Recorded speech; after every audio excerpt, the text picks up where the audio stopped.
Kasado na ang iba't ibang pagdiriwang sa ilang lugar sa Mindanao kasabay ng formal na seremonya sa Malacanang para sa paglalagda sa Comprehensive Agreement on the Bangsamoro.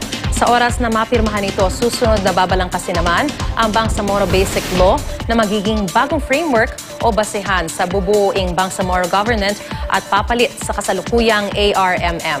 Balitang hatid ni Joseph Morong.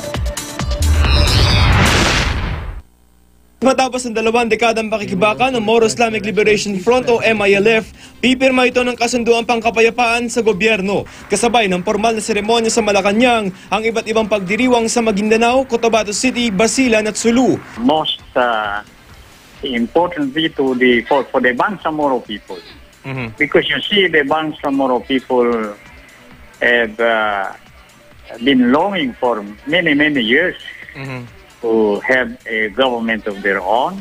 Isang parlamentaryong forma ng pamahalaan para sa Bangsamoro ang napagkasunduan ng MILF at ng gobyerno. Ito ang papalit sa kasalukuyang Autonomous Region and Muslim Mindanao o ARM. Oras na makapasa sa Kongreso ang Bangsamoro Basic Law at lumusot ito sa plebisito.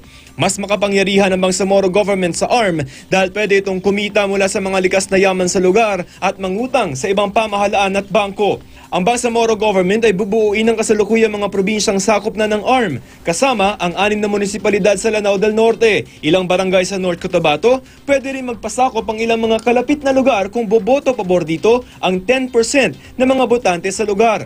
Sa 2015, pansamantalang pamumunuan ng MILF ang Bangsamoro Transition Authority.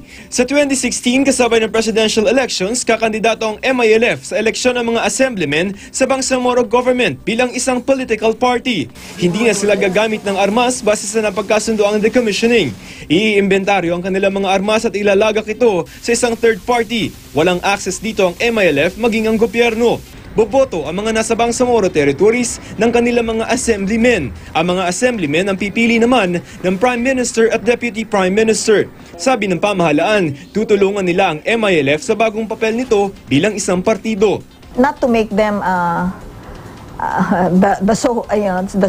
only one. But as a movement, certainly they do have a right, they should be represented in this governing body. 1980s nang mabuo ang MILF nang tumiwalag ang grupo ni Hashim Salamat sa Moro National Liberation Front o MNLF ni Nur Miswari. Taong 2000, nagdeklara ng all-out war laban sa MILF si dating Pangulong Joseph Estrada. Bumagsak sa kamay ng gobyerno ang Camp Abubakar at 47 iba pang kampo. Ngayon, hiling daw ni Estrada na magbunga ang pipirmahang kasunduan sa MILF. All I can say, let's pray and hope that this will be a success. Because it will really put our country in a good future because of the fact that once this will become successful, there will be peace and order. And with peace and order, I think our country will move forward. Sabi naman ng MILF, isinasara na nila ang yugtong yun. Kasi pumunta doon sa Abubakar, ang kampo ng Moro Islamic Liberation Front, nagdala ng isang truck na beer at lechon. Nakalipas na yan at